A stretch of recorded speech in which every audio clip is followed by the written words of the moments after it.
Good morning, everybody. Hey, welcome to Tuesday, April 20th. Hard to believe this month is flying by.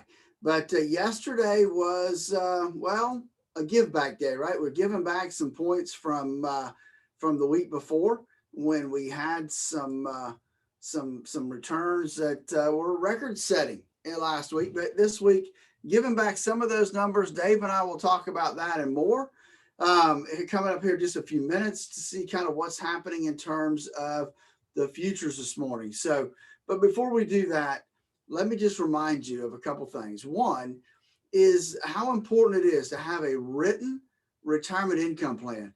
And I'm going to say probably 70 to 90% of the folks I sit down with don't even have a clue of what we're talking about when it says a written retirement income plan. Very important. The closer you get to retirement, to have one of those things in place. The second thing is risk. How much risk do you have in your portfolio? We talk about that a lot here on the show, both every day with Dave and on the weekend show, because there's only one thing that any of us can control. One thing: risk. How much risk do you have in your portfolio? You need to know that number for your own well-being. Give us a call at 863-382-0037 to find out what your risk number is. Hey, Dave's coming up next. Looking forward to conversation about some earnings. No economic numbers today, but we'll hash out some other things coming up next. 105.7 Light FM. Why am I whispering? Because, well, the song is, so I'm joining in. Good morning. It's 8:40 now, 20 before 9. Besides, I had some bagels stuck in my teeth and I needed to pause for a minute. Time to check in on your money and see what's going on Wall Street. It's kind of an off day yesterday, semi-strange as a matter of fact. Let's head down, chat with Statler Financial Services' very own Phillip Statler and see if we can sort this mess out. Phillip, good morning. How are you? Hey, good morning, Dave. Doing well today. Yesterday was definitely a give back day. The question is, are we going to continue giving back today, or can we maybe find a little green ink somewhere? Yeah, it was one of those days, where it wasn't catastrophic. I mean, the Dow was down 123, Standard & Poor's was down 22. NASDAQ did pull back almost a full percent, down 138, but, I mean, it wasn't falling off the edge of the earth. It just kind of indicates an unsettled attitude out there, and probably the COVID news is giving us that little bit of unsettlement. I mean, Michigan's governor says, yeah, I'd shut the place back down, except the legislature made it impossible. Portland, Oregon, and the rest of that state is doing perpetual mask orders now. We aren't out of the woods yet by any measure, are we? No, we're not. That continues to be an issue. Our numbers are still, above what they want. They want us to be at 5%. A rate, and I think I saw this morning 7.6 or 7.5, something like that. And our hospitalizations are going up even here in Florida. So we are seeing that be an issue. And every time that it starts to move that direction, that brings some uncertainty to a lot of the industries that we have out there. The travel industry is really getting hammered hard this morning because of some of those things that we see in the news. Yeah, that's true. Highlands County is kind of a microcosm of that down the line. Yeah, we're getting better, but we are still continuing to lose more people, killed 4 more people over the weekend in the county from the bug, and we're well over 8,000 cases here, and that curve upward has not stopped. It's not, going up by hundreds a day like it was for a little while in there, but we kind of are a microcosm of that point. We're not out of the woods yet, and caution is still in order, and that really screws up the stocks that are dependent upon a reopening happening. Well, it really is. And it just goes to show that, more and more folks get vaccinated. And so what do? They let their guard down, because the vaccination doesn't mean you won't get it. I mean, I was listening to a news report this morning where a pediatrician over in the St. Pete, Tampa area had been fully vaccinated for several months and ended up getting COVID. So a milder case, but still, it doesn't mean that you won't get it. It just means that hopefully you won't end up in the hospital. Absolutely, and still coming in contact with it, even fully vaccinated. I've told the story 2.5 weeks after I was fully vaccinated, that phrase. I came in contact with a lady that got it. I kind of started watching my temperature real carefully, and it's obvious that I had the bug a little bit because my temperature went up by about 1.5 degrees, and then the virus kicked in, or the vaccine kicked in, and I went right back down to normal. It doesn't mean we're completely incapable of carrying the bug, even if we're immune to getting the disease ourselves. That's right. And so we get lax because we're all tired of going through all this stuff. But it's still somewhat necessary at this point just to try to keep our numbers down. Exactly. And some of the states are being a little less than careful. And Michigan might be the poster child at the moment because they've been kind of going through the roof of late. And that messes with the brains of people that are worried about what goes on and what their stocks are going to do. About the only real tidbit I got news-wise, you and I made observation yesterday morning that that the government reports are really not going to start until we hit Wednesday at earliest. So we're dependent upon earnings season and tidbits to drive us. The COVID unrest, obviously part of it. Lead story on one of my tickers this morning was OMG, Ted Nugent got the bug, which kind of is one of the leaders of the anti-vax, anti-mask brigade, which might make a few people sit up and take notice.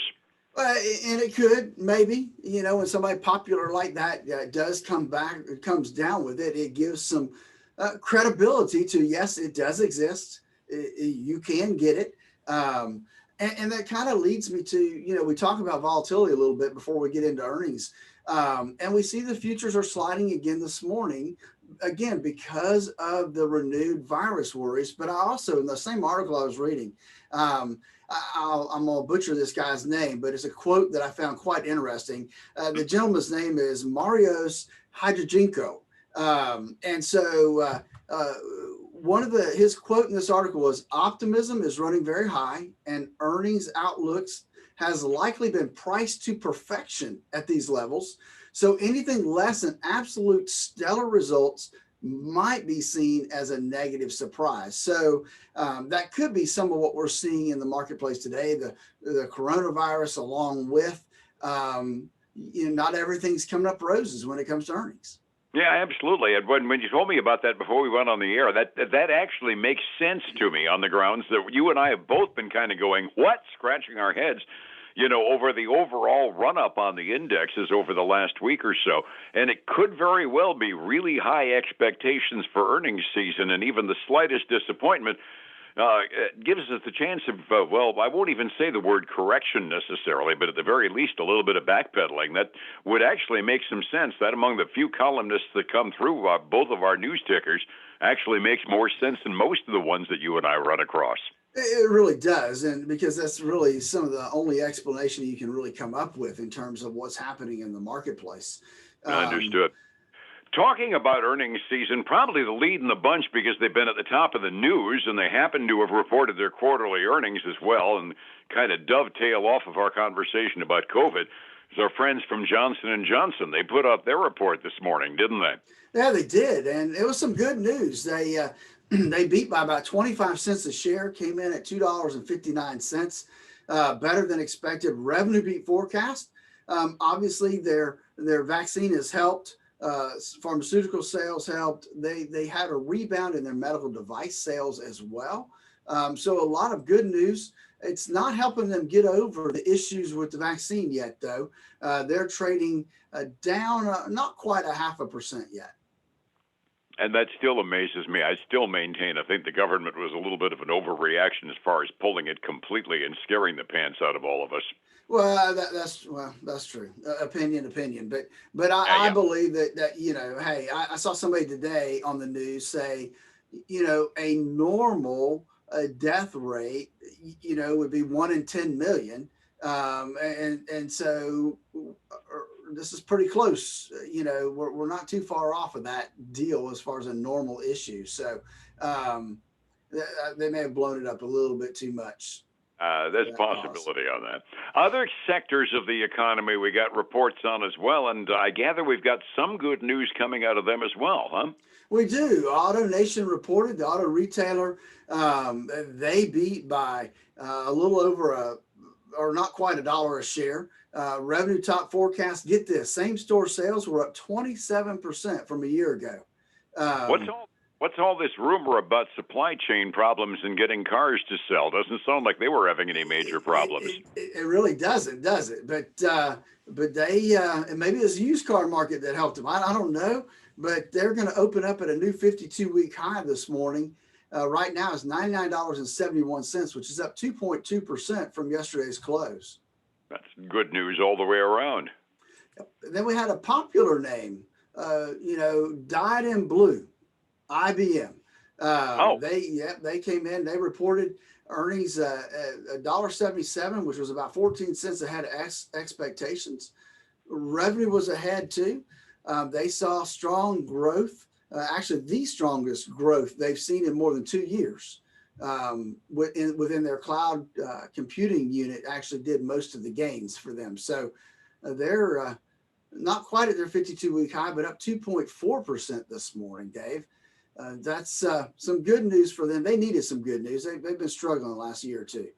They really did. They're a textbook example of a company that's had to basically completely redefine itself in recent years, and it begins to sound like maybe they've succeeded.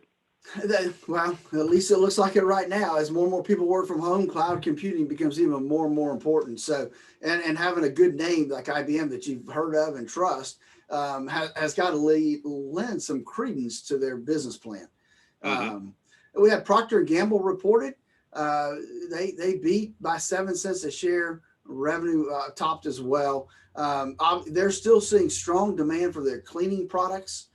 So that's been good. The other thing is they're fixing to raise prices, Dave, which I'm afraid we're going to start seeing more and more of that to the mid to high single-digit percentage increase there. They are trading down 0.8% this morning. Given the fact that they provide the sundries that are in basically everybody's market basket, whether it's their brand or not, that probably indicates on one company alone an indication of the CPI. It does. It does raise some concerns about some inflation. So let's look at two things that haven't done quite so well. One of them I expected, United Airlines. They lost 42 cents more than expected. They lost $7.50 a share. Their revenue slightly below estimates. They had higher fuel costs. And then they're still fighting the whole demand issue from COVID-19. So they are trading down a little over 3.5% this morning before we get going. Did they say anything about guidance on United? They did not. They didn't, not like Delta. Delta gave some guidance. I take that back. It does say they anticipate. We all plan. They anticipate a return to profitability later this year. Didn't help their stock price, though. Didn't help their stock price. Hey, we might make money later on. That's right. That's what we all say, right? Yeah, really. So the other loser I have for you today, and this one just, I read the report. It makes sense. Xerox. Xerox missed by 8 cents a share. Revenue, though, was above forecast. And they said they seen a continued impact from offices being closed. So, hey, if the office is closed, you don't have to service the copier. You don't need a new one, because you don't need to go out and buy a new one because nobody's at the office working right now. So that kind of makes sense as I read that. They're trading down a little over 1.8% this morning. All right. Yeah, that actually does seem explicable because Xerox has not really been one of the companies that's gotten into the home adaptation of office work either. Resetting the table for the morning off day yesterday on Wall Street, just 1/3 to 0.5% on the two mainline indexes. NASDAQ, on the other hand, lost the better part of 1% yesterday. 45 minutes before we opened, which way are we heading this morning, Phillip? It's unfortunately a lot of red. We have the S&P 500 down about 0.4. We got the Dow Jones 30 down 0.4. The NASDAQ's down about 1/3% right now. And small cap, the Russell 2000 is down about 0.5%. So everything's definitely in the red. We're seeing the VIX actually jump up about 1.5% this morning. We've got on the commodity side, we do have silver heading up today, a little over 1/3%. Gold down almost 0.1%. And then crude oil up almost 0.5% this morning again, Dave. $63.70 a barrel. Well, poop, actually, looking at 64 within range there. World markets, everybody's off by a little bit, mostly off of the momentum we were showing yesterday. The Asian rim markets tends to 1/3%. Ditto over in Europe midway through their day, although they're going down a little faster. Most of those indexes are down by more than 1% today. Phillip, we need some advice to make sure our retirement is secure, whether things go up or go down. How do I find you to get that advice? Then give us a call at 863-382-0037 for a financial x-ray to determine exactly how much risk they have in your current portfolio. Check out our website at statlerfinancial.com, and then join us this weekend for the Statler Financial Radio Show, 6 a.m. and noon on Saturday, 10 a.m. Sunday morning on Highlands News Talk 730. And back here again tomorrow morning on Light FM with up-to-the-minute information. Phillip, thank you so much, and we'll catch you then, all right? All right, man. You have a great day. Be well. It's 105.7 Light FM and Statler Financial Services. Phillip Statler from the pit. Hey, folks, I want to thank you for joining us today. I hope your day is off to a great start. I look forward to speaking to you again tomorrow. Until then, be well. Bye now.